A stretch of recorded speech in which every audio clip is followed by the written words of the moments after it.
ପିଲାମାନେ ଏ ମହାନ ବ୍ୟକ୍ତି ଜଣକୁ କିଏ ଚିହ୍ନିଛ? ଡକ୍ଟର ରମନ୍ନା। ଇଣ୍ଡିଆର ନ୍ୟୁକ୍ଲିୟର ପ୍ରୋଗ୍ରାମର ହୋମି ଭାବାଙ୍କ ପରେ ଇଏ ବି ଜଣେ ବ୍ୟାକବୋନ୍।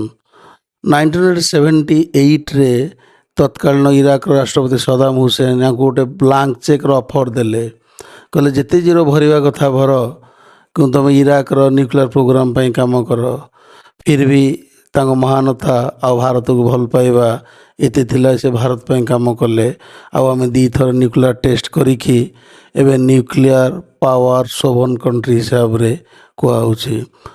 ଆଜିକାଲି ଯେଉଁମାନଙ୍କୁ ସୋସିଆଲ ଇନଫ୍ଲୁଏନ୍ସର ବୋଲି କହୁଛ, ତା ଅପେକ୍ଷା ତୁମମାନେ ଯଦି ଏମାନଙ୍କ ପରିକା ଲୋକଙ୍କୁ ନିଜ ଆଇଡ଼ିଆଲ ବୋଲି ଭାବିବ, ନିହାତି ଆମ ଦେଶ ଆଗକୁ ଆହୁରି ଯିବ। ଆଜି ପବିତ୍ର ଅକ୍ଷୟ ତୃତୀୟା।